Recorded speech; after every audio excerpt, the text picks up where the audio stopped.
What's up, guys? It's Matt Pizarka with MyJumpTrainer.com and Total Intense Training Nutrition.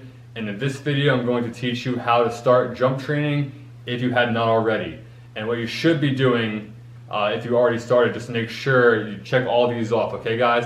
But before I get into that, guys, please hit the like and subscribe button so you do not miss a video from me. I really appreciate that. All right, so the first thing you want to do is you want to fix any kind of posture, any kind of postural differences that you have, right? So make sure that your shoulders aren't slumped, your back isn't arching forward, your head's not like this, right? Your knees aren't caving in. You want to have a very, very strong postural foundation, okay, before we even begin to start or begin to jump with absolute max effort, with weight, or with your very intense exercises. Okay, we want to make sure that we have great posture, because if we don't, some problems could arise later. You could have back issues, hip issues, knee issues, ankle issues, right? Make sure we're addressing all of that before we even get started. Okay, guys? Okay, so let's fix the posture. Fix imbalances. What I mean by that is, let's say that you have like a very, very strong right leg and your left leg isn't up to par. You want to make sure that everything is nice and balanced. You have really no kind of like nothing pulling, nothing too tight. Let's say, let's say you are jumping and your knees kind of buckle in, they kind of cave in when you're jumping. That means you have an imbalance in your legs. You don't have active glutes. You have overactive hip adductors, or your TFLs pushing them in. Okay. Make sure to foam roll before every jump session. I have to foam roll my hips, my glutes, the inner hip before, just like all the muscles that collapse that knee. I make sure that I kind of relax them so they're not overactive, okay? So fix those imbalances, all right? Next, we're moving on to tendons, okay? Very important. People overlook this. They think, oh, muscle, muscle, muscle, muscle. Let's just jump, jump, jump, jump. Very hard. You want to actually start off just like you see here with your shoes off, and just jump around with your bare feet or your socks on the grass or concrete or the basketball court.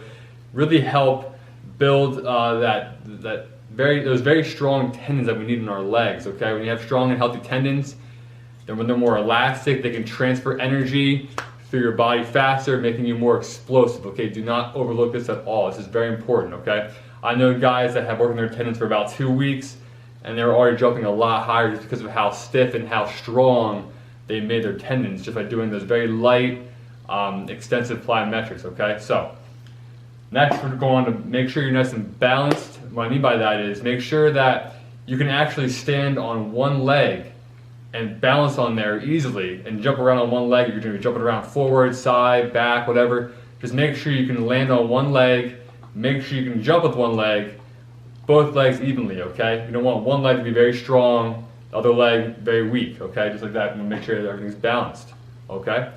So that's number 3, and that's what unilateral means, guys. Unilateral is just a fancy term for meaning one leg. We're using one leg, one side of the body, okay? So, next, number 4. This is very important here, okay? So are you very, very new to jump training, or have you been training for a little bit now? If you're new, what I suggest you start doing is you want to hold yourself into your jump position at the lowest point of your jump for as long as you can, and really try to feel those muscles just contracting so hard, squeezing your glutes and your quads, your calves, your hamstrings, your core, right? Hold that position for as long as you can. What I recommend is going up against a wall, like as you can see here, and pushing as hard as you can with your legs. Try to push through the wall and hold that position within your jump angle. I don't mean to squat all the way down. Remember, jump angles are probably about going to be like a quarter squat, okay? What that's going to do is going to help you activate the correct muscles and motor units in your body to help you produce a very powerful vertical jump without overworking your body with eccentrics, right? So eccentrics, it's the lowering portion of any kind of lift in your jump, and you're lowering before you jump. You're creating eccentric forces with that momentum, and what eccentric lifting does in that part of the lift, or that part of the movement, it's actually microscopically tearing your muscle fibers and damaging your muscles. That's not a bad thing. that's how we get stronger, that's how muscles grow. Okay, this happens when you lift weights, that's why people adapt and stuff like that. So, but if you're new to it, it's going to really be, you're going to be very, very sore from doing eccentrics. So what I recommend is doing eccentrics first, getting the proper muscle activation, and then moving on to eccentrics. Now, if you guys are seasoned athletes, or you've been doing this for a while, you're training for a while, and you're pretty active, right? It's okay to start with eccentrics because it just helps you really absorb that force, and then you can move on to isometrics. Okay, guys. So really absorb the force, and then explode with every rep. Okay. At least on the next point, how many days are we working out for our jump training? Now, this depends. I can't really give you a straightforward answer with this. What I can tell you is if you are an athlete that's in sport, playing basketball, playing volleyball, whatever sport you're playing, I recommend not doing it more than 2 to 3 times per week, because you're going to be in games playing, and this kind of stuff, this training is very taxing on your body. So more is not better. Okay, we want to make sure you get the body some proper rest so it can adapt. Okay. Now, if you're just out there, you're not playing any like full court basketball games, you're on a football team, and you're just trying to jump higher just to be a dunker or just to jump high, well, then you can totally just jump every single day and practice dunking every single day. But obviously, don't like jump train every day, if that makes sense. You can always practice your craft whenever you want, but if you're like, taxing your body with working out and training every single day, you're going to break down more than you're going to adapt, right? So make sure you're getting some rest days in.